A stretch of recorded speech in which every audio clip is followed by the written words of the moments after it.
The earliest forms of Gnostic Christianity believed that we go through multiple cycles of lives to evolve the soul before you can transcend out of this holographic universe that we exist in of space and time. So part of that evolution is knowing the truth. It's leaving Plato's cave, seeing the reality, actually confronting the dark truths and saying, well, look, I understand that this is what this world is, but I'm going to try and make it a better place.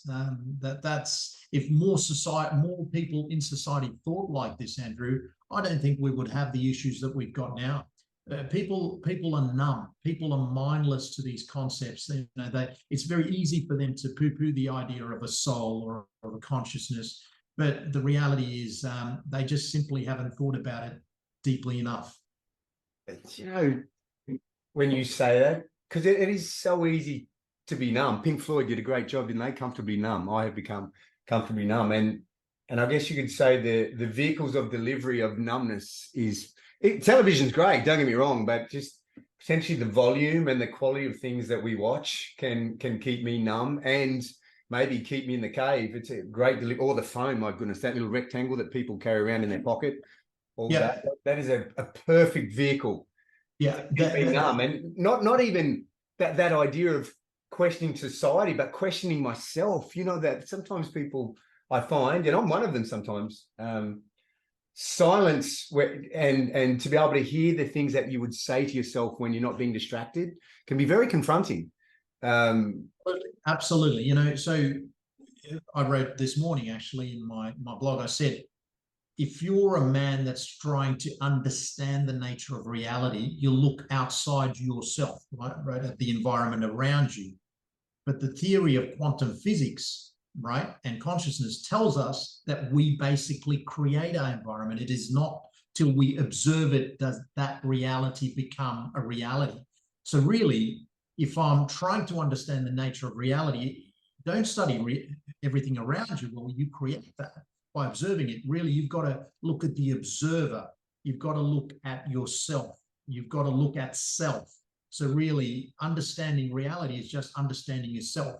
And when you go down that pathway of understanding yourself, you realize we're very vast. We are very vast and we are all beautiful, but society's done a great job of numbing what we are. And that's been done on purpose. That's been done with the type of junk music, the junk content on TV that we consume to keep us numb, so that the real puppeteers can continue what is occurring, which is consolidation of wealth and power, right?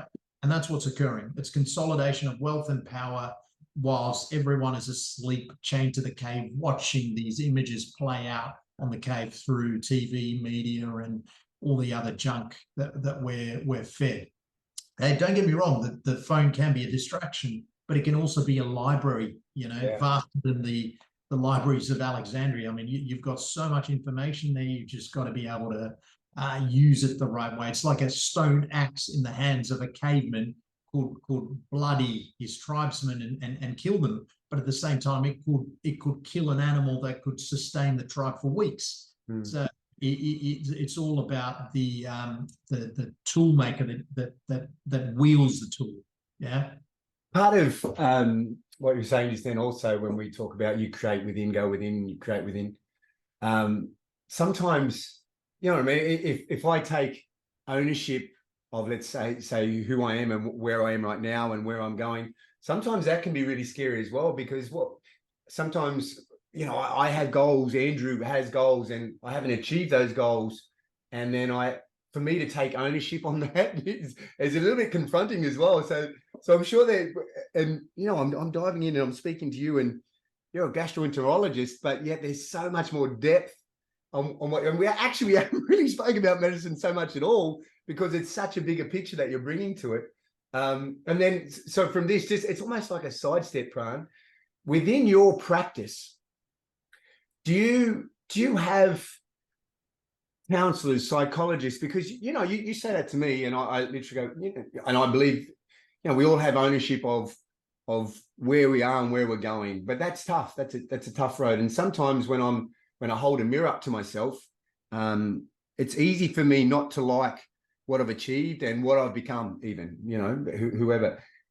And then that can make me go, holy cow, I where do I go from here? Is there someone that I can talk to, or you just go, it's all there on the phone, or, you know, the Library of Alexandria, for example, and here's some sources to go to. Like, how do you manage that? Because it is confronting, mate, and power to you for doing it. I'm sure it'd be so much easier just to stay in your lane and do what everybody else is doing within your field. Yeah. But you're certainly stepping far outside the box.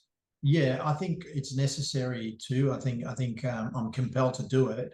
That's a personal journey that I'm on, and I wish to take as many people on that journey as well. Sign me up, mate. I'm in. Yeah, thanks, mate.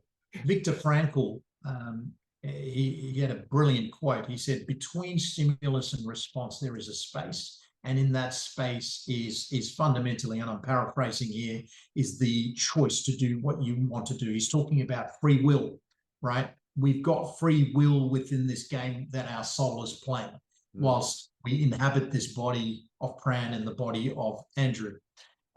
We're fundamentally, we're powering these two avatars. And these avatars and the soul have got free will, right? These bodies that we carry, they carry genetic predispositions, desires, dreams, so forth, but the soul has to be in control of all of that. We've got to be able to control that. And that's what I suspect free will is, not to give into the biology of what we are. And that's a very, very difficult thing to do, to rise above your biology, you know. But as I said to you, matter, including our bodies, is not fundamental. At a small enough scale, that disappears. So what are you left with? You're left with consciousness. So really, it's about becoming acutely aware and as tuning into much of the consciousness as we can.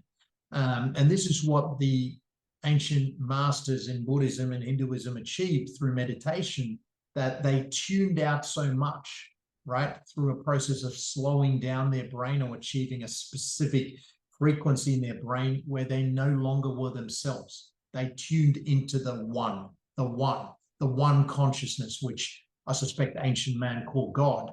They tune into that one field of consciousness that you lose your sense of self. And that's what meditation at the very highest levels do. And that's important to understand what we are, because till then, you will continue to identify with being Andrew or Pran.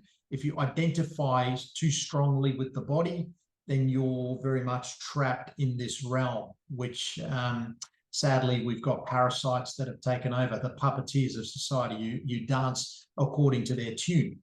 But when you understand what we are, well, you know, you start approaching life a little bit differently. Now, do I have people to pass this on? No, because these sort of thoughts are very, I suppose they're controversial. They're probably quite unique.